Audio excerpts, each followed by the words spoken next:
Hi everybody. For you, those of you that don't know me, my name's Jordy Johnson with Carving Fusion, aka Heavy Hands. I want to take this right back to the basics of wood carving. Well, wood carving's art, and the importance of S-lines. Now, I'm going to try my best to explain the importance of them. When I first started doing art paint, and I'm just an artist just like you guys. I'm not a professional. I've taught myself everything I need to do. But when I first started painting, I asked a famous tattoo artist that's an acquaintance of mine. I said, "What's the most important part? Can you give me any tips? Because I'm not a naturally born artist. Can you give me any tips that will help me along my travels in art?" He said, "The number one tip I can possibly give you, Jordy, is S-lines." And I said, "Well, what do you mean by S-lines?" He goes, "Well, in most art, you don't, unless you're drawing squares or houses or whatever, you don't want to have squares. You don't want to have straight lines. So the more that you practice," we got some bad shading here, hold on. "The more that you practice your S-lines, the smoother your hand will become." Now this is a cardboard box, so that's, you're going to see it's bumpy, but and he got a pen and he showed me. He goes, "S-lines can be anything. Like there's an S, there's an S. They can be backwards.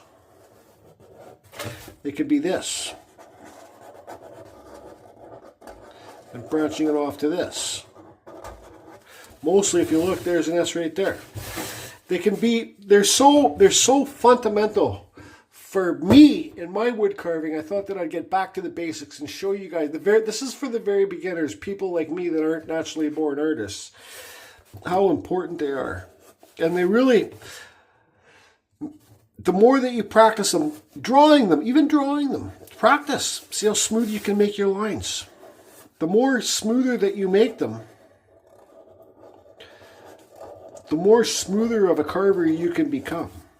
So S-lines, very important. It's up to you. If you want to practice, practice. If you don't, you don't. Now, here's a piece of cedar, just a terrible piece of fence board cedar. I did a video how to carve eyes. These ones are pretty thin and long, but anyways, I made that video. But let's use this side. I'm gonna use the Dremel. I read a Dremel 4000 with a Dremel flex shaft, and it's hooked up to a foot pedal. Now the foot pedal is just for on-off. It's not a speed control foot pedal. Now we're going to talk about S-lines, and a big thing with wood carving for the very beginners is the chaffering. Now, where's my Dremel? So here it is. Here's my Dremel flex shaft. Like I said, I'm running a Dremel 4000. Now here's a brand new Kutzall bit. Now see how spiky these bits are. If you want to get these bits, just go to the description below. It'll take you to the Kutzall site, and I think you can save yourself 5%. Now this is the most aggressive one. That's why I'm using, and this one's brand new. That's why I'm using this one, because chaffering sometimes for the very beginner, and trust me, I've been there, and I got to think way back, like 9 years ago or 8 years ago, when you'd be holding your handpiece, and your bit would jump out of the wood. Now, we're going to try and make a video to help avoid that. Another thing I suggest, because when you hold this flex shaft, it sits, your middle finger here, it sits in there and creates, over the time, as time goes on, this is a callus. It creates a callus in here. But I always, on all my videos, most of my videos, you'll see me wrap tape around my fingers. So it's always more comfortable for me. So the flex shaft doesn't dig into my finger there. Now this is a special time to tape. I'm going to stand by. I'm going to get the box that actually a subscriber bought me. Thank you if you're watching this video. And this is like, you can use this over and over and over again, this tape. And he sent me a whole box that will last me the rest of my life. So anyways, let me show you the box. Here's the box here. So, and I'm pulling in. 2 inches wide. You can get this on Amazon. It's made in China. Is that the real name? Madrels. Is that French? Hi, Glenn. Yeah, anyways, 5-yard vet wrap tape. Vet wrap. So it's that self-adhesive. So you got a whole bunch in here, and you just roll a little bit out and wrap it around your finger. Don't put it on too tight. And like I said, this will last me the rest of my life, this thing here. So thank you for whoever bought it for me. So this stuff's great. It's better than tape, because you guys used to see I just used to use the masking tape. Anyway, so when you get the new bits, these are aggressive. This is a very aggressive bit. Now this, you have more chance of the aggressive bit bouncing out of the wood chaffering, right? So I'm going to show you just with some S-lines. I know when you first start, it takes a while. It's a new tool for you if you haven't used this, right? It's a brand new tool, and it takes a long time to get used to new tools. For some people it does. For me it does. But after the more that you practice this, the more familiar you get used to this tool. Now I always run my Dremel at full speed. When I first started carving, I broke so many of these flex shafts inside the Dremel, and I didn't know that you couldn't get them replaced. Inside the inner shaft, I have videos on it. So when this broke, and my Dremel would be running, but this wouldn't spin anymore, I had broken the inner flex shaft. So I went to the store and bought a whole new piece. And at that time, I think they were $35 each. Now they're much more now, or $25. But now I never break flex shafts because I've gotten more used to the tool. But remember, for the very beginners, when your Dremel's running full speed and this is not spinning, you have broken the inner flex shaft, and you can replace the inner flex shaft for like $6 or $7. Now I suggest that when you have to call Dremel direct. Now anybody in the US or Canada, if you have the number for that part number for when they call it, you have to call Dremel. Just call Dremel. Don't even buy it off Amazon. Get it from Dremel direct. Now when you buy it, I'd suggest order 3 or 4 of them, so you always have them on standby. For when you break it, boom, it sucks when you break it and you don't have an extra one to fix it. You have to stop carving. So the biggest thing about, let's just do a cut here. I'm going to cut this in really deep. I'm going to show you what creates chaffering. So this video is kind of jumping all over the place. I carved this showing you guys demonstrations, and I wasn't filming. But then I carved this with my Foredom, and I was filming. Anyways, you guys will see that board later. So I had to get another board. Now here's my Dremel flex shaft. Here's the Kutzall extreme flame bit I used. Now when you're using aggressive bits like this, a good chance when you're a beginner and you're not used to holding your handpiece is with this bit here, it's gonna chaffer. So let's just, normally I wouldn't draw this on, but let's do a couple S lines. Now I want to show you, I think, what a leading cause of your chaffering, what makes this chaffer, the leading cause is carving too deep, doing a bunch of carves here, and then just carving it too deep. So there's 2 walls. You know, so when you carve this line too deep, pretend my hands are the walls in here. My fingers are the walls. This gets stuck if you're not pulling. I always pull. I never push. I'll go like this, but when I'm cutting in, I always pull. And I pull pretty quick. The quicker that you, I'm not saying carve quick. Most people don't carve like me. But the quicker that you pull bits like this, the less chance they have a chance of getting chaffering is them getting stuck in the wood than finding a way out. Okay? So this is my dust collector table. Now I'm going to do some deep cuts.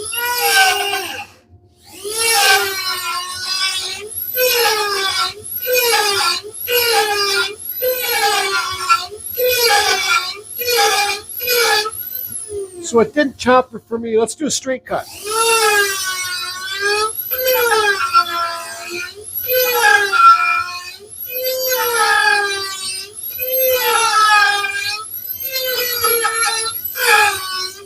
Well, it's not chaffering, but this is what chaffering does. Really quick.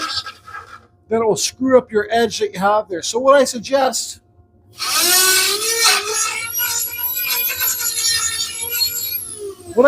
is doing a cut or 2, then removing the wood,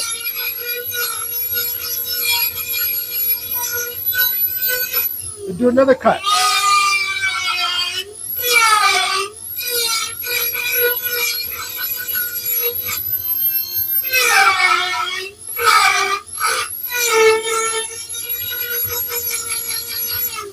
See, if you cut, remove, there's not going to be two walls. There's only going to be one wall this side.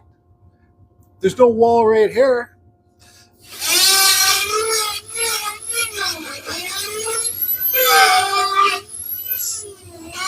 That's just Geordie carving, but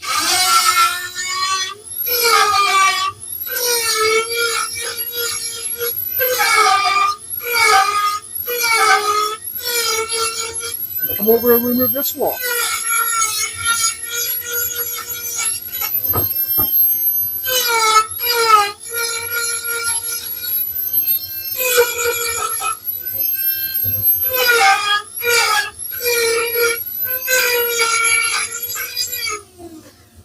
The more that you get used to using this handpiece, the easier it's going to become for you. S-lines, very important. You know, for beard hairs, pretend we're doing beard hairs for a wood spirit. I'm going to do 4 S-lines here.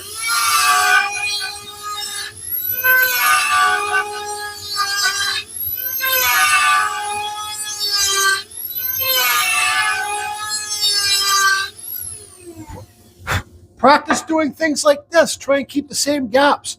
Now, see, I already got the S-lines here. Now, what I do for beard, pretend these are some beard hairs on the wood spirit. Just cross them, not like that, but take your time.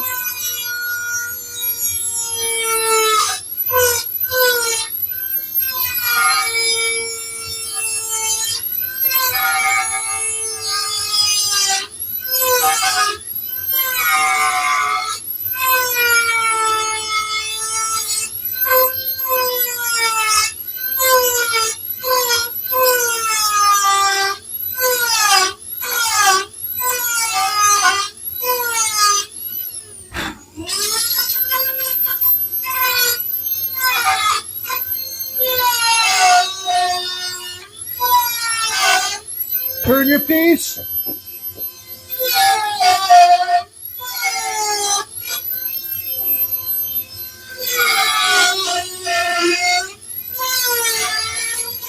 Instead of doing one cut, do one cut, taper the wood away, then come back and do another cut.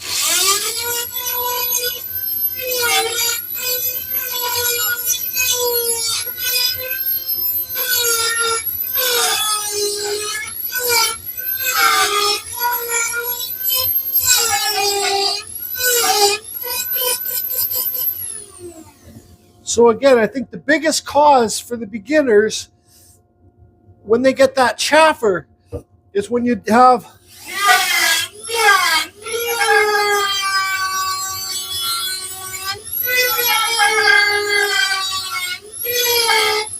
have two walls deep in there like this. So I suggest do cut,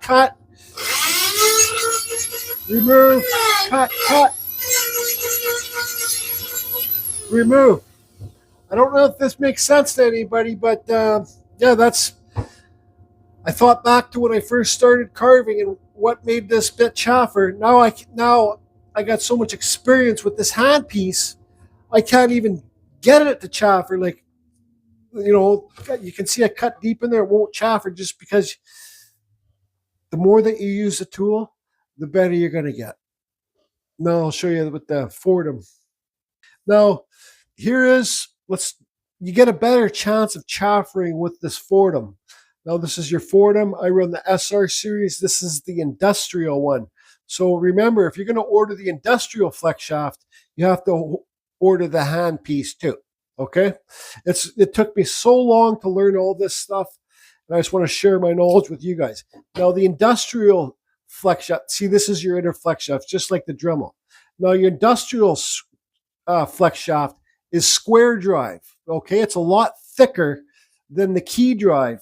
Now, if you break a lot of flex shafts, there's a good chance you might want to buy the industrial flex shaft. Don't forget, you have to get the industrial handpiece too. Now, So this one has a locking system. So you push this in just like the air ones. So you push this in. This does have speed control. I push this in. I run it real slow. Why is it not getting in there? Then it just clicks into place. There you go. Now you can get the handpieces that hold the 1/8 bits too. But remember, if you go to the industrial square drive, you have to get the square drive handpiece. The key drive handpiece will not work with the square drive flex shaft. Now you got a way better chance of this chaffering, this big one. So let's turn on the fan and do some S-cuts, okay? Let's do it over here. So our hands out of the way.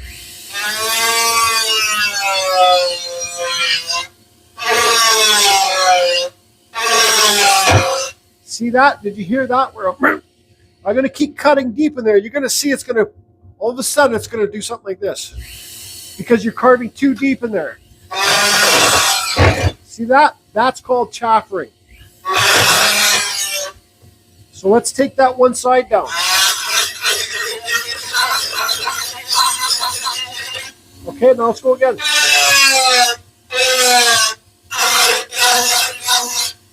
Cut, remove, cut, remove. Now this is kind of close to my hand here. Let's do over here.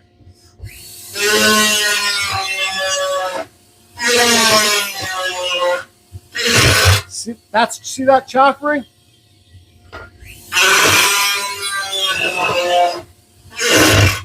There you go. There's a perfect example. Let's keep doing it.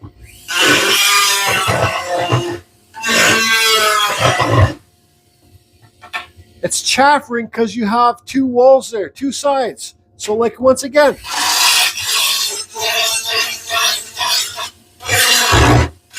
Chaffering, just like that. That was chaffering because I didn't take this side down far enough. Now let's take this side down farther.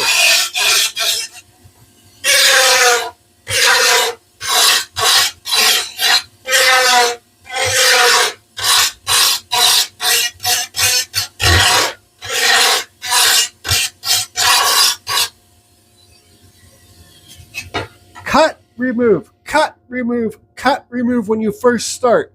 That's the best tip I can give you about chafferings. So I hope some of you have learned from this video.